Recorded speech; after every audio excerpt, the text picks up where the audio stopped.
And for more on those rising prices and a potential recession, well, it could affect President Biden. Joining us now is Greg Valliere, AGF Investments Chief U.S. Policy Strategist. Greg, we thank you as always.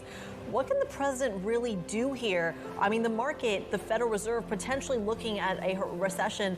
Is the Biden administration on the same page? And if yes, what can they really do?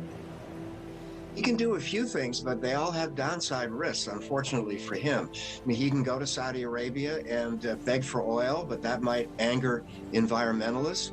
He can beat up on oil companies and companies in general, but that would sour his relations with companies. He can express some displeasure at the Fed, but I think that would be a mistake as well. So he's in a tough spot. I don't see any panacea, any easy, quick fix. Greg, we were just hearing about some of the things that could potentially be done, though. The Jones Act, maybe potentially having a significant impact in terms of the ability of foreign shippers to be able to move crude around. Maybe we do see some sort of a windfall tax that would allow potentially a tax holiday for US drivers. Are there practical things that the president could do and isn't? Yes, I agree, Guy, but at the same time, there are downside risks. Let's take a windfall profits tax, for example, which progressive Democrats are getting very excited about today. If this showed some signs of life, I think there would be a blowback by the Republicans. Every one of the 50 Republicans in the Senate would vote against it, and there would be some Democrats like Joe Manchin of West Virginia who would vote against it as well. I want to go back to the oil story because it's not just oil prices that are rising, it's food prices as well. It's something that I don't think I've heard any commentary when it comes to the Biden administration. Is there anything on the food front that the Biden administration can do here? I'm not aware of anything that's imminent that he could do. No, I think that's going to be very cyclical, very difficult. You know, one other part of this story that you can't overlook, and that's Ukraine. I think as long as the war persists in Ukraine, we're going to have problems with food prices, with energy, with raw materials, with fertilizer. I think that's a big part of this story. Greg, what does this mean politically? You've been telling us for a long time that the House is gone, the Senate probably is gone as well. That leaves President Biden with 2 more years with a hostile Congress. What can he do with those 2 years? And do you think he's done after 2 years? Yes, I do. I've been pretty outspoken. I may be proved wrong, but I think we're in a situation now where if the Democrats get really, annihilated on the November 8th election, which looks quite likely, I think that maybe Thanksgiving, Christmas time, Joe Biden will make it clear that he's not going to seek re-election. I point out to everyone that if he won a second term, he would be leaving the White House at the age of 86. I think that's too old. I think not only Republicans, but increasingly Democrats as well are thinking that Biden will be a one-term president.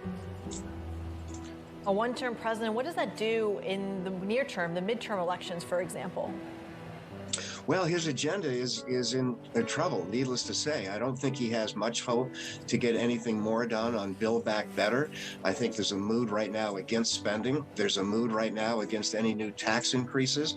So I think for investors in our industry, that's not a bad scenario. We're not going to get a capital gains tax. We're not going to get an estate tax. No change in the step-up basis. There are a lot of things that advisors, investment advisors, were worried about. I don't think they're going to happen now. Greg, if he is a one-term president, can he do more in the last 2 years than he's done in the first 2 years?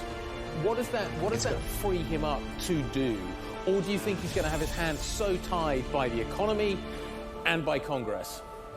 He'll have his hands tied by House Speaker Kevin McCarthy, who will probably want to have a hearing a week on Hunter Biden and various alleged transgressions. It's going to make it tough for Biden to get a lot done with the Republican House. Biden can do a lot on geopolitics, and I think he will. That's a tradition in the U.S. But I think in terms of any new economic initiatives, it's going to be really difficult for him.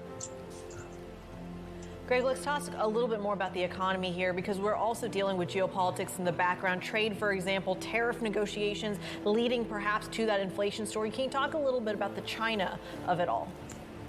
Yeah, that's an intriguing angle. I think that you could see some tariffs lifted. There's a fight within the administration right now. The New York Times had a good piece on this yesterday, between people who feel that tariffs should be lifted and others who say no. It's a political risk, though, for Biden. If he were to lift tariffs on China before the election, would he be criticized as being in bed with China? Would Hunter Biden get into the narrative?